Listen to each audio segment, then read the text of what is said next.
140 কোটি ভারতবর্ষ আজ দেখল এবং সমগ্র এশিয়া মহাদেশ দেখল যে বাংলার বাঘিনীকে 1984 সালে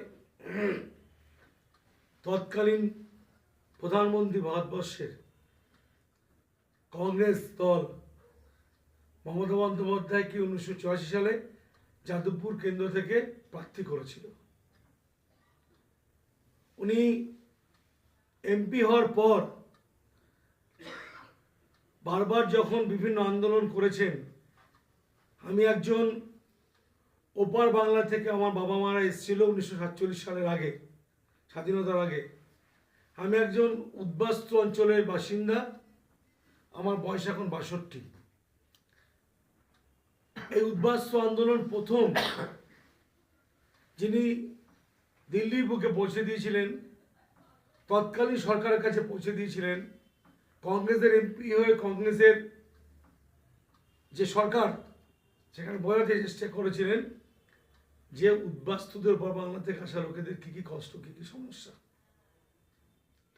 বিভিন্ন সময় মমতা বন্দ্যোপাধ্যায়কে বিভিন্নভাবে মানুষ, নিন্দুকরা, বিশেষ করে সিপিএমের বিভিন্ন লোকেরা, তারা মমতা বন্দ্যোপাধ্যায়কে অপমান করেছেন, কুৎসা করেছেন, বলেছেন বেদের মেয়ে জ্যোৎস্না, বলেছেন পাগলি, হাওয়াই চটি পরা, বলেছেন ও তো কালীঘাটে থাকে, ওই পল্লীতে, ওই বস্তিতে। আজকে গর্বে বাংলার সমস্ত মানুষ, আমি এখানে বিজেপি, সিপিএম, তৃণমূল, কংগ্রেস কিচ্ছু আলাদা করতে চাই না, একটা বাক্যে সবাইকে বলতে হবে, বাংলাকে সুপ্রিম কোর্টের কাছে প্রমাণ করে দিয়েছেন যে বাংলা লড়তে জানে, বাংলা বলতে জানে, বাংলা কইতে জানে। এই প্রথম কোনো মুখ্যমন্ত্রী যিনি সুপ্রিম কোর্টে দাঁড়িয়ে তারই কেস করা, তারই আইনি লড়াই তিনি নিজে লড়লেন, এর আগে কখনো হয়নি।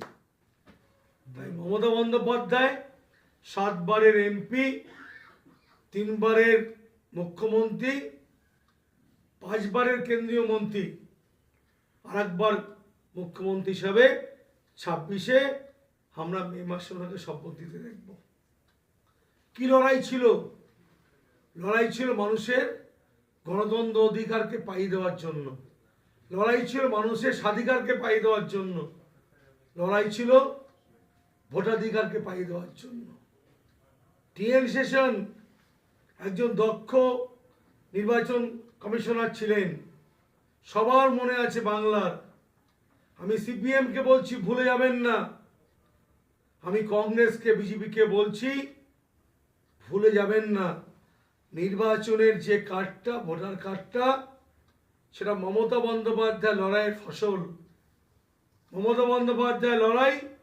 আর সেদিনে যুব তৃণমূল কংগ্রেসের 13 জনের শহীদের ফসল হচ্ছে ওই ভোটার কার্ড, যেটাকে লোক টিএন সেশনের কার্ড হিসেবেও জানত। আন্দোলন মমতা বন্দ্যোপাধ্যায় করেছিলেন, এবং এই আন্দোলন, আজকের যে আন্দোলন, আজকের যে লড়াই, আজকের যে তার পথ চলা, আজকের যে তার সওয়াল জবাব, সাধারণ একজন নাগরিক হিসেবে বারবার ওই বেঞ্চের কাছে বলছিলেন, সুপ্রিম কোর্টের বেঞ্চের কাছে, যে স্যার আমাকে একটু বলতে দিন, আমার কথাটা একটু শুনুন, এই অনুরোধ বারবার করছিলেন। বাংলার পরে বুলডোজার চালানো হচ্ছে, বাংলার নাগরিকদের কথা, বাংলা অধিকারকে খর্ব করা হচ্ছে। এবং আমি এটা মনে করে দিতে চাই, আমি এটা বিশ্বাস করি, শুধু তৃণমূল কংগ্রেস সাপোর্টার, শুধু মুসলিম সাপোর্টার, শুধু হিন্দু সাপোর্টার নয়, সিপিএম সাপোর্টার, অন্য দলের অন্য সাপোর্টাররাও কিন্তু এর থেকে বেনিফিটেড হচ্ছেন। লড়াই করেছিল মমতা বন্দ্যোপাধ্যায় আর অভিষেক ব্যানার্জি, প্রথম যে কেস করেছিল সুপ্রিম কোর্টে এই এসআইআর বিরুদ্ধে, সেখানে প্রথম অধিকার পাইয়ে দিয়েছিল। কি অধিকার? Admit card. যে অ্যাডমিট কার্ড দেখে পাসপোর্ট হচ্ছে, বলছে পাসপোর্টকে আমি গ্রাহ্য করব, নির্বাচন কমিশন বলছে, কিন্তু অ্যাডমিট কার্ডকে গ্রাহ্য করব না। কি ধরনের দ্বিচারিতা! এবং 85 বছরের 80 বছরের উপরে লোককে বাড়িতে গিয়ে ভোট নেবে, অথচ বলছে হিয়ারিং কেন্দ্রে যেতে হবে। কি ধরনের দ্বিচারিতা! এই সমস্ত অধিকার কিন্তু মমতা বন্দ্যোপাধ্যায়ের জন্য মানুষ পেয়েছে, অভিষেক বন্দ্যোপাধ্যায়ের জন্য পেয়েছে।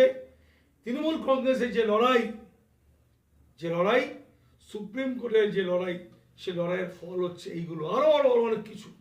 এবং এই যে লড়াই আজকে লড়লেন, সুপ্রিম কোর্ট সোমবার আবার বেঞ্চ বসবে। আমরা আশা করব বাংলা মানুষের এই হয়রানি এখনো কত জায়গায়, কত বিধানসভায়, কত গ্রামে, কত বুথে, কত নির্বাচন যারা কাজ করছে তাদের ক্ষেত্রে, তাদের জায়গাতে এখনো ম্যাপিং, আনম্যাপিং, লজিক্যাল ডিসক্রিপেন্সি এখনো হিয়ারিং হয়নি।